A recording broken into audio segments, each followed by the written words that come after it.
Tout le plaisir est pour nous de vous savoir très nombreux devant vos postes téléviseurs pour suivre votre magazine sociopolitique Tribune. Et pour ces numéros, nous ne serons pas seuls comme d'habitude. Nous avons toujours un invité sur ces plateaux avec qui on décrypte l'actualité politique comme l'actualité de la société.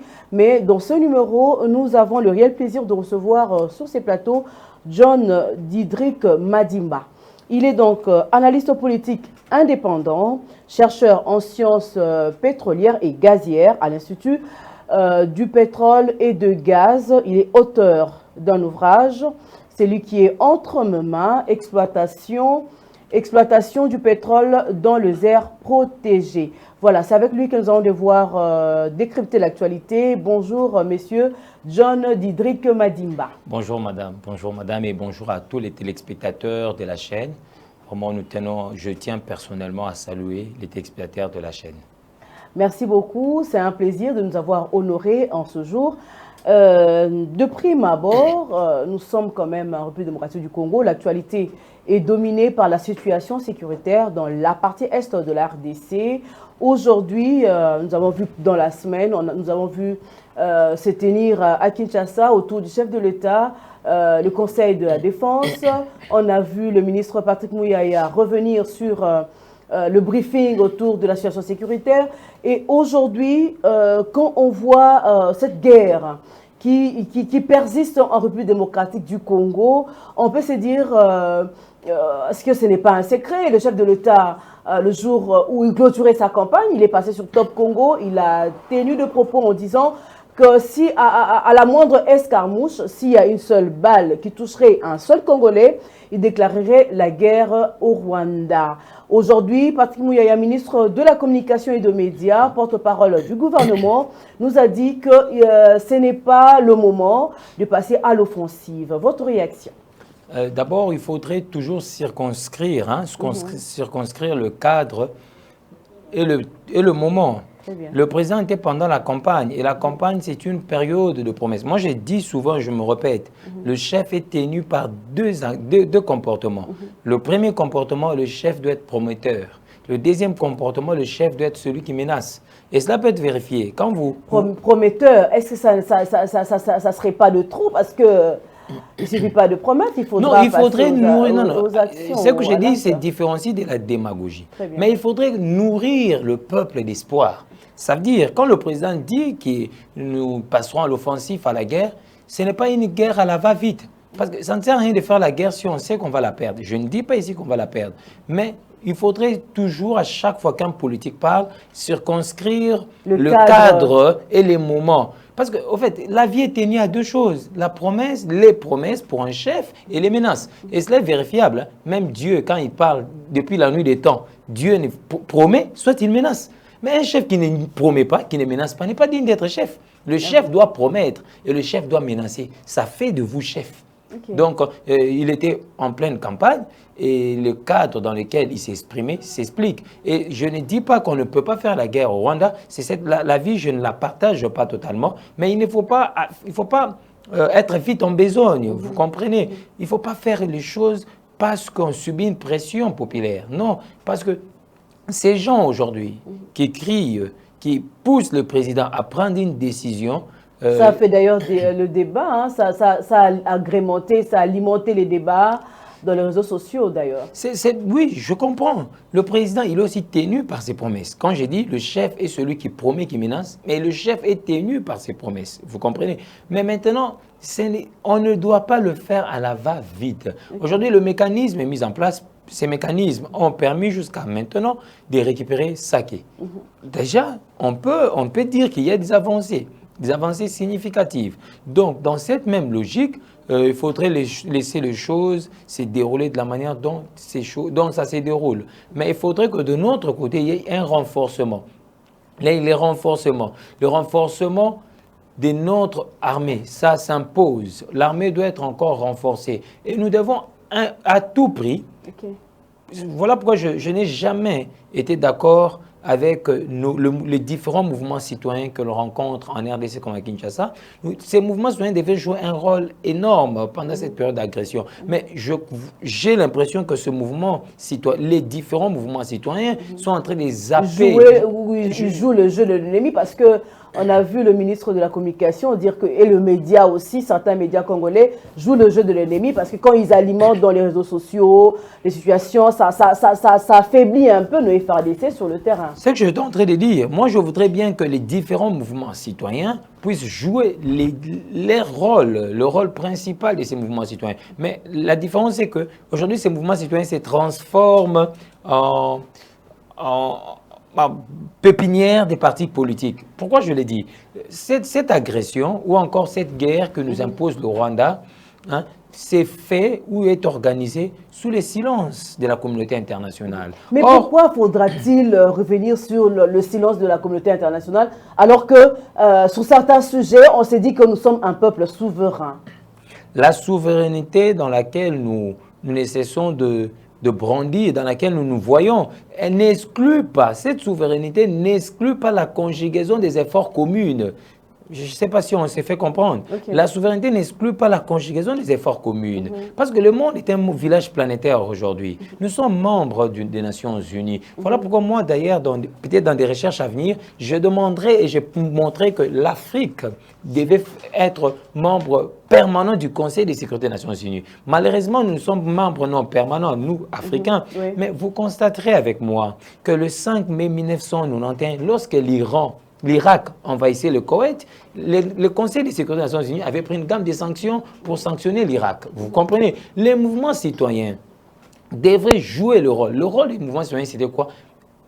Ensemble avec la diaspora, imposer, amener au fait toutes ces organisations internationales à avoir un regard sur la situation de l'Est. Mais vous verrez que ces mouvements citoyens brillent par des actions politiques et, comme je l'ai dit, sont aujourd'hui des pépinières des partis politiques. Alors qu'il devrait avoir des marches à gauche et à droite. Il devait avoir, pas des marches parce qu'on veut faire partie un dirigeant du pouvoir, mais des marches parce que simplement le peuple en a marre et demander à la communauté, madame, nous sommes membres de la communauté internationale.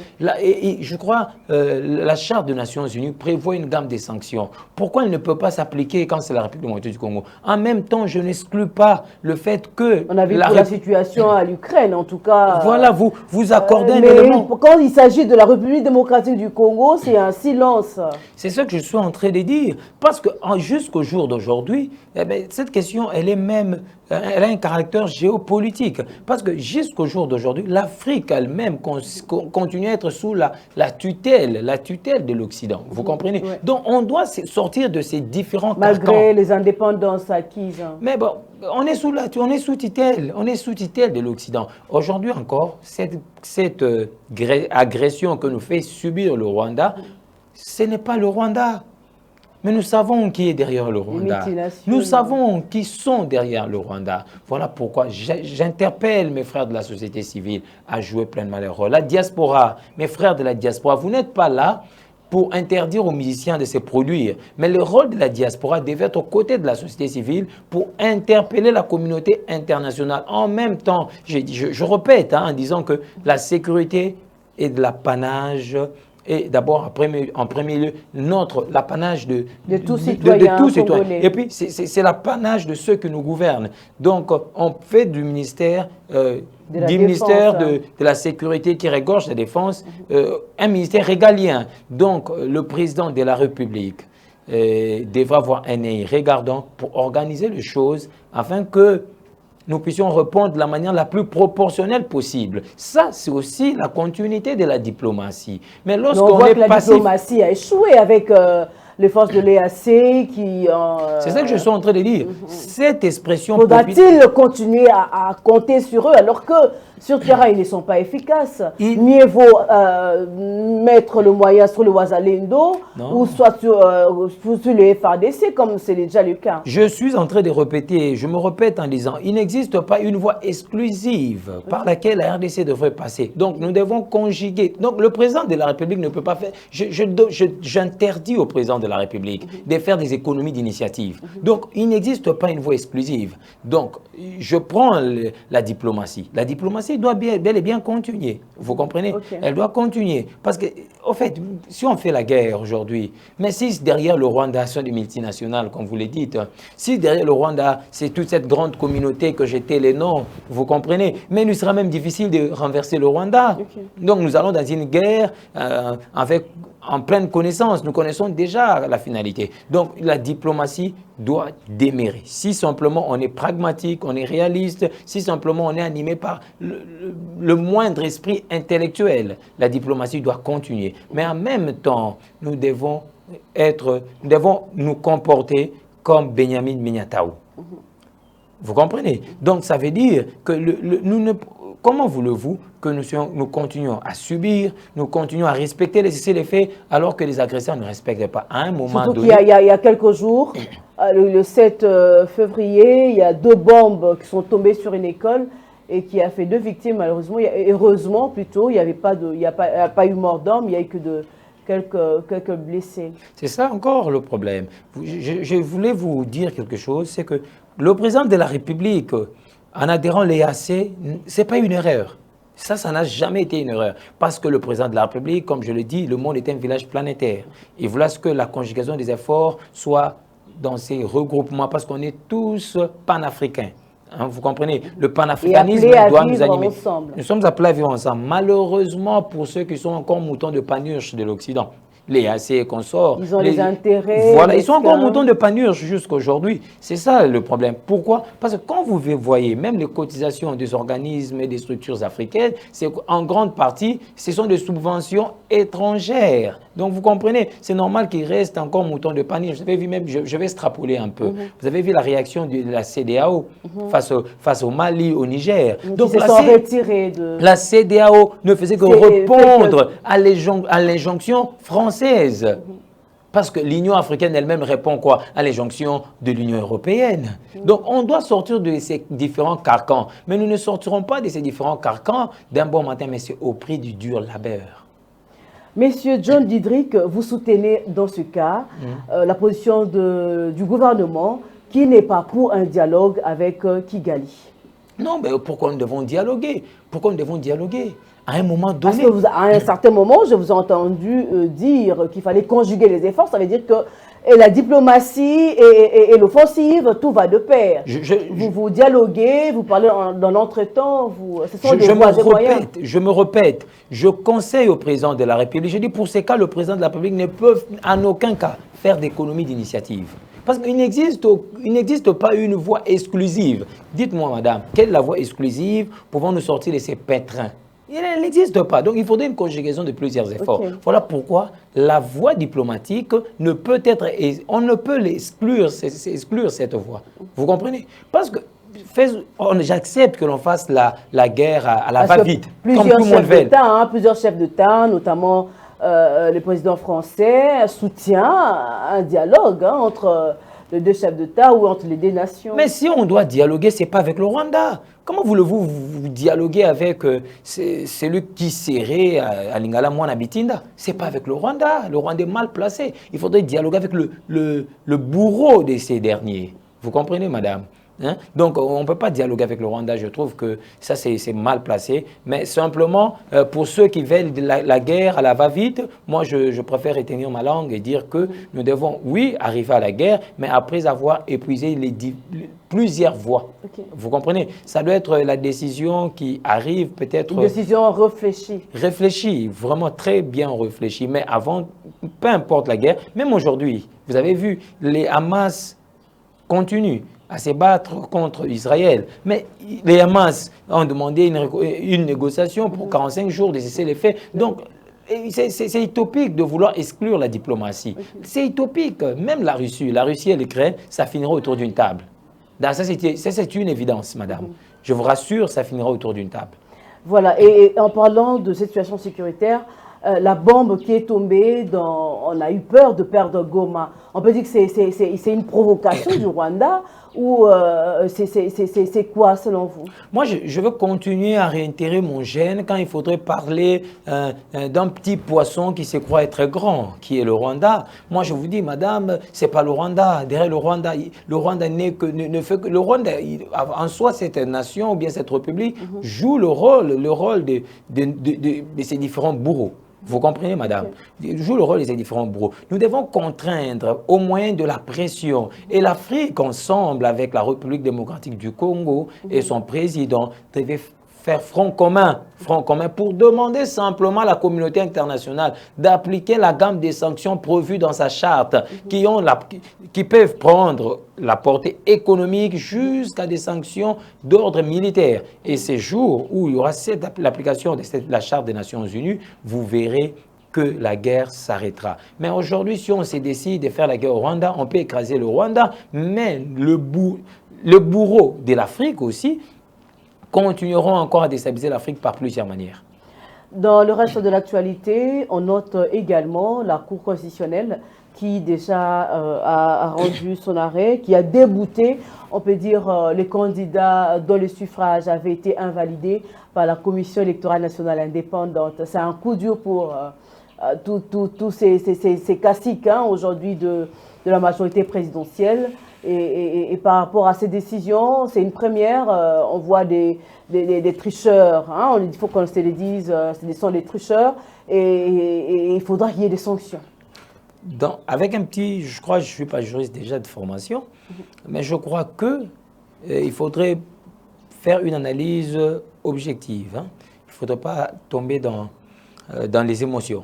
Déjà, est-ce que cela relève de l'apanage de la CENI d'écarter un candidat? Il faut essayer un peu de voir. Si oui, ça va. Mais sinon,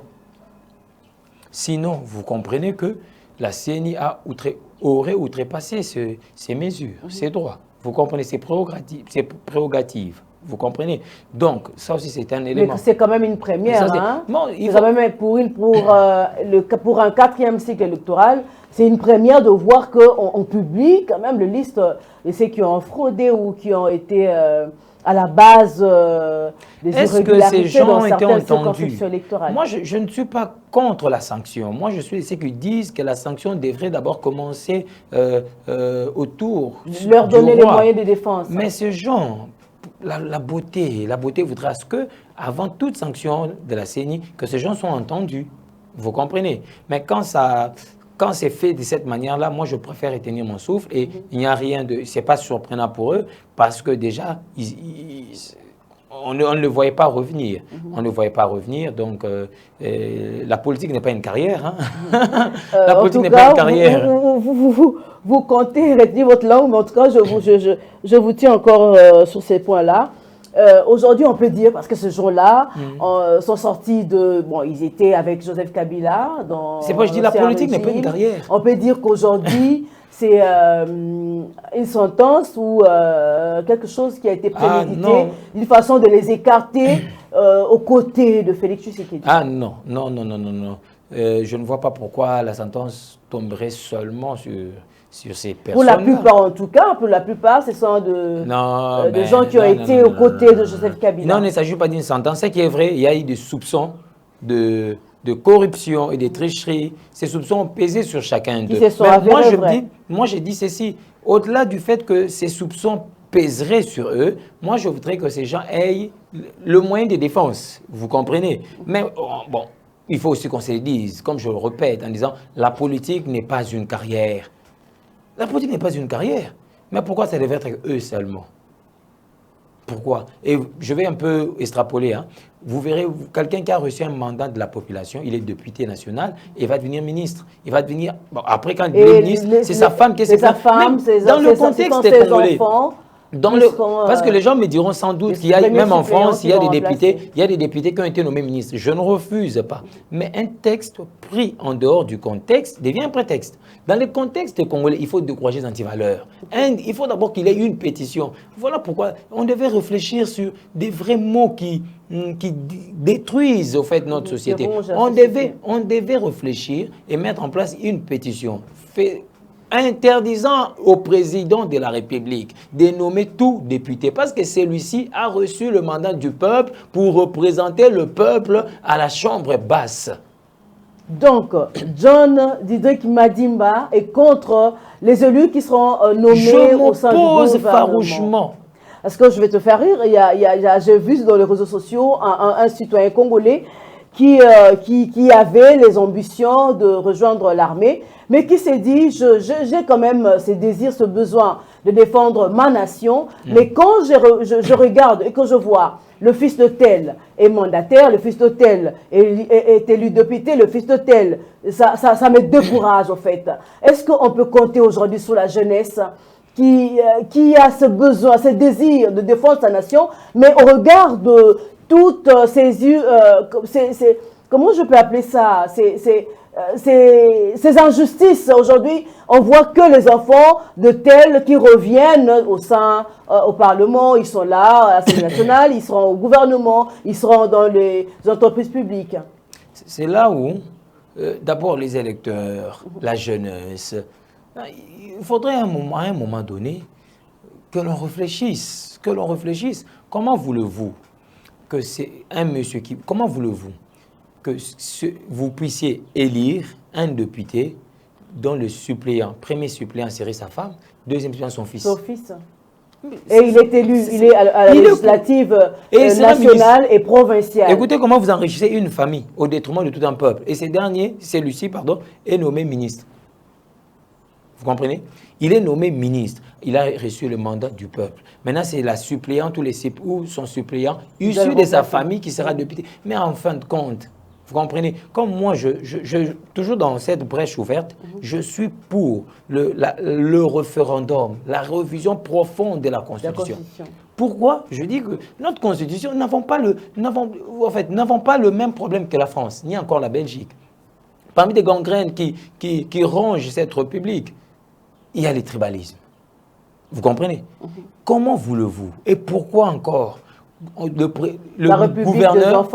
gouverneur doit être issu de la même province. Il doit être originaire de sa province. Pourquoi? Il faut respecter la géopolitique. C'est un élément qui favorise les tribalismes. Vous comprenez? Maintenant, déjà, comme j'ai ouvert cette brèche, vous constatez avec moi que 70% ou 60 quelques % du budget, ces frais sont alloués pour la survie ou bien le fonctionnement des institutions, notamment le Sénat, les assemblées provinciales, qui sont budgétivores. Dans le contexte congolais où la faim bat son plein, dans le contexte congolais où la population vivant dans l'espace Grand Kasaï, la pauvreté est élevée à plus de 70%. Ce n'est pas moi qui l'ai dit, c'est le président de la République dans son discours de 2019 de la lutte contre la famine. Il a dit lui-même. Vous comprenez que tous ces fonds soient alloués pour le fonctionnement des institutions. Alors que si on accorde au président de la République le pouvoir de nommer le gouverneur non originaire, nous allons résoudre un problème qui est le tribalisme. Parce que imaginez-vous que vous soyez, peut-être, c'est un exemple que je donne, vous soyez du Kasaï. Vous êtes du Kasaï. Et lorsque vous êtes nommé gouverneur, ce sont ceux de votre district, de votre territoire, qui considèrent que, le panier sur qui et que maintenant c'était notre tour. C'est le nôtre. On développe le tribalisme. On développe le tribalisme. Voilà pourquoi cette constitution a montré ses limites. Nous devons passer à une autre constitution. Peu importe le prix à payer, nous devons passer à une autre constitution. Pourquoi le président de la République, Félix Antoine Tshisekedi, issu d'un parti démocratique, après ces 5 ans, devrait devenir sénateur à vie?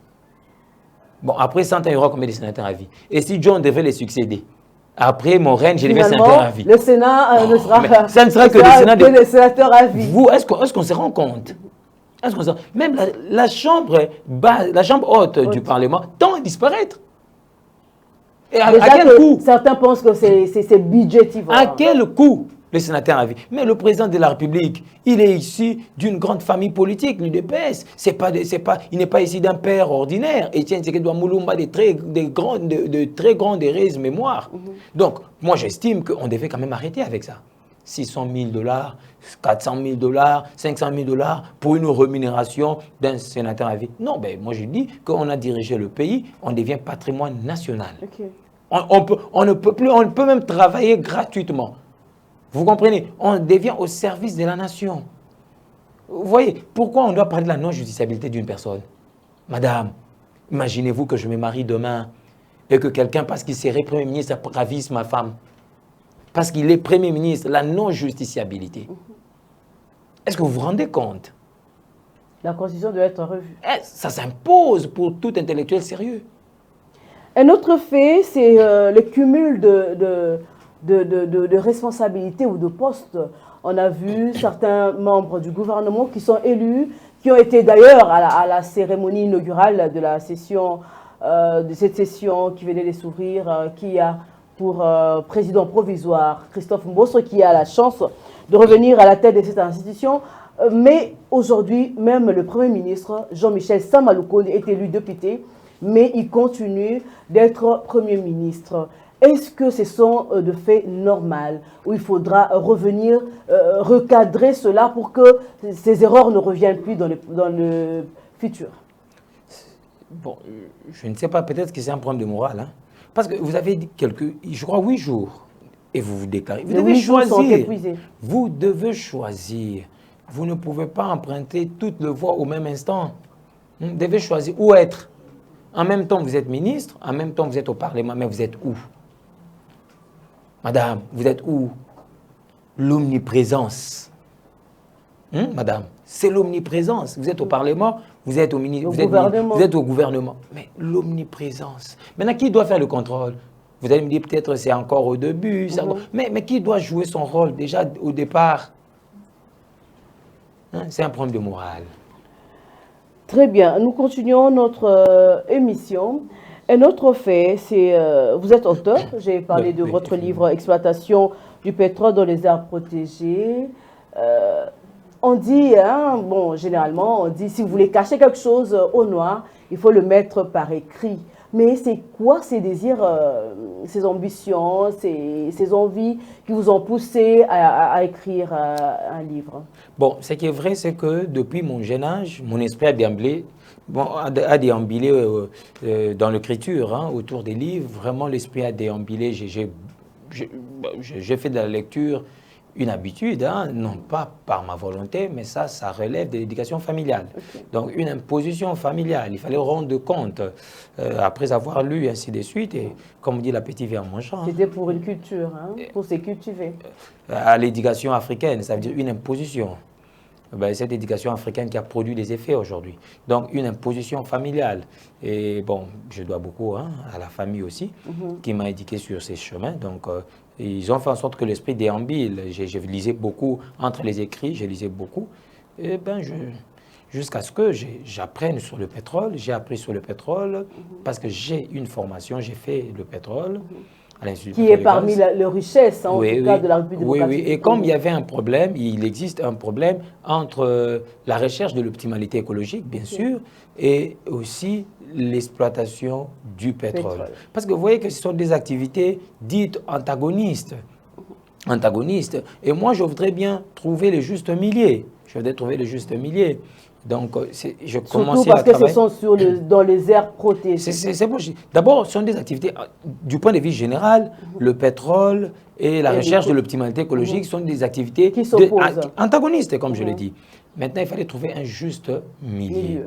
Et moi, je commençais à travailler sur les aires protégées, particulièrement Virunga. Pourquoi Virunga? Parce qu'il me présentait plusieurs variétés que le parc de Salonga n'en a pas, que le parc de Tanganyika n'en avait pas, que le parc de Lomami n'en avait pas, le parc de Kaouzi-Bieka n'en avait pas. Virunga, c'est d'abord du point de vue culturel, c'est le premier parc africain, le premier parc national africain. Vous comprenez? Donc la diversité des Virunga impressionne. Mais aussi, du point de vue géographique, le parc des Virunga lui-même partage la frontière avec le coin Elisabeth.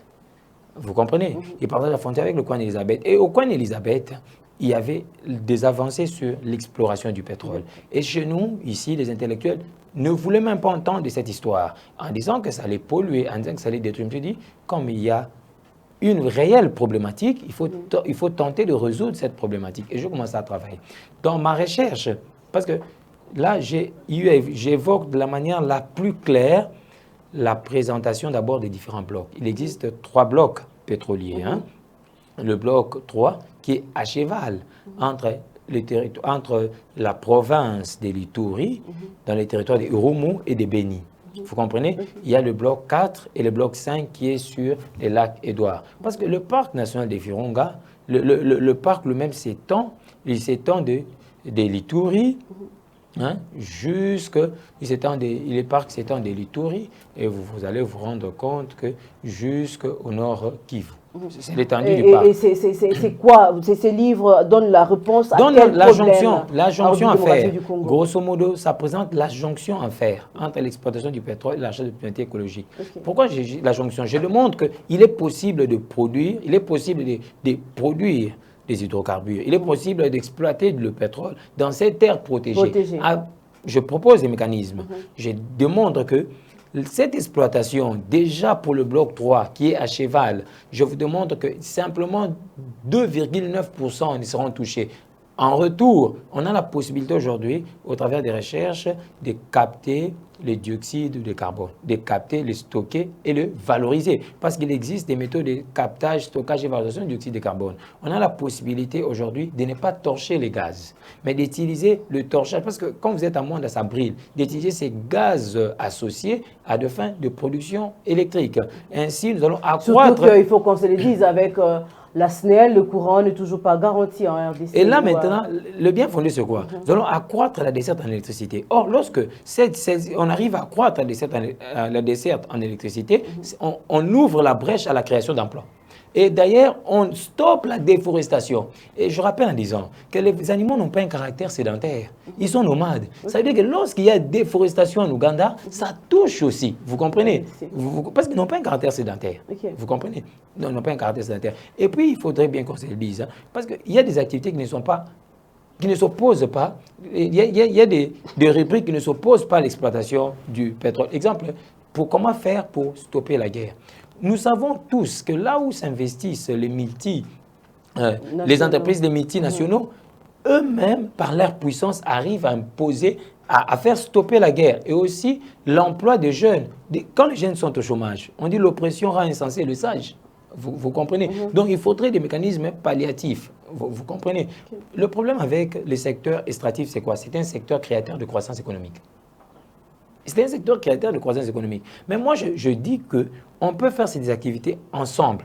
Parce que je n'invente pas la roue. Quand vous lisez Alerte internationale, vous dit que simplement, sur la superficie prévue pour être explorée, il y a eu simplement 240 km qui ont été touchés. Et quand vous voyez ces blocs, le bloc n'est pas entièrement dans le parc national de Virunga. C'est juste une petite partie, 37% de la superficie des blocs serait dans le parc national. Mais lorsqu'on fait l'exploration, on ne fait que sur la partie qui est en Ituri, dans les territoires des Urumu. Ce qui veut dire 18,5% seraient touchés, contre des revenus allant plus de 600 millions. Vous comprenez? Vous comprenez? Mais avec mon livre montre que nous pouvons exploiter le pétrole et ne toucher que 29% de la superficie. Maintenant, le 71% de la superficie qui va rester, nous allons développer le tourisme. Parce que je vous dis, madame, au parc de Volcan, le permis de tourisme, c'est à $700. Vous comprenez? Alors que chez nous, c'est nul. C'est nul, pourquoi l'insécurité? Or, qui dit faire la guerre, dit avoir le moyen. Or, le moyen nous est donné par cette industrie extractive, qui est un élément ou une industrie qui entraîne la croissance économique. Vous comprenez, madame? Quand vous êtes au coin d'Elisabeth, le coin d'Elisabeth est moins riche que le parc national de Virunga. Mais vous constatez quoi? Que les permis de tourisme au coin d'Elisabeth, c'est $450. Mais quand vous venez chez nous, c'est nul. Pourquoi il n'y a pas de route? Il n'y a pas de courant. Et puis il y a l'insécurité. Il y a l'insécurité. Pour arriver à attirer le tourisme, il faudrait des routes. il faudrait une connexion. Vous Tout voyez, ça demande encore de moyens. Mais est-ce que M. John Didrik, vous êtes déjà allé voir le ministre des Hydrocarbures pour lui parler de votre ouvrage? Il est dédicacé, je crois qu'il nous suit. Je me mets à la disposition du grand public et du gouvernement. Le président de la République est dédicacé en tête d'affiche. Le ministre des Hydrocarbures également. J'ai vu personnellement son conseiller administratif avec qui on a échangé plusieurs fois. Je crois que la suite me sera favorable. La vice-ministre des Hydrocarbures dédicacée aussi. Le professeur Bahati Lukwebo est aussi dédicacé. L'ancien ministre Sami Bading Banga, l'ancien premier ministre, est aussi dédicacé. Même l'ancien ministre des Hydrocarbures, Crispin Antamatabe, dédicacé parce que j'ai été aussi beaucoup inspiré de ces différentes déclarations quand il était ministre des Hydrocarbures. Et bon, j'ai aussi dédicacé Madame Marie-Josée Ifogou, que j'ai rencontrée le mercredi. Donc, je crois bien avoir beaucoup à offrir à notre public sur le domaine pétrolier, le domaine environnemental, parce que nous sommes entrés... Ici, je vante l'exploitation du pétrole, mais je réintère mon gène quant à l'exploitation du pétrole au bloc 4, peut-être au bloc 4 dans la cuvette centrale, où je demande qu'on puisse préconiser le programme RED+. Parce qu'il y a des pays comme l'Angola qui ne vit que de son pétrole. Hein. Évidemment. Pour le parc national de Virunga, je trouve qu'il n'existe aucun obstacle rédhibitoire pouvant nous empêcher de produire, même du point de vue juridique. L'article produire, c'est bien, mais il faudra aussi avoir exploité, oui, mais il faut avoir des industries pour le raffiner, pour tout ça. Bon, là j'aimerais qu'on ait le temps pour entrer pour pénétrer l'ouvrage. Et moi, je veux vous démontrer le bien fondé et comment y arriver. Madame, si je vous dis aujourd'hui que l'agriculture aussi est source de pollution, qu'est-ce qui amène la destruction de l'environnement? C'est la consommation des masses. Okay. Vous comprenez, madame? La consommation des masses, c'est les taux démographiques. Des gens comme au Nord Kivu, qui n'ont pas l'électricité, comment ils vont faire pour préparer les aliments? Ils vont recourir au bois. Au bois. Et ils vont couper. Il y a un principe. Alors qu'on est contre la déforestation. Il y a un principe à pharmacologie qui dit sauver une vie par une autre, cela revient à tuer. Même le Christ, pour nous sauver, il est le même mort, il s'est le même tué, il a le même donné sa vie. Vous voulez faire des omelettes sans casser les œufs, mais il faut mesurer la proportion de la casse. En tout cas, c'était un plaisir, messieurs John Didrik Madimba, pour avoir répondu à cette invitation. Surtout de votre ouvrage qui nous laisse sur la soif.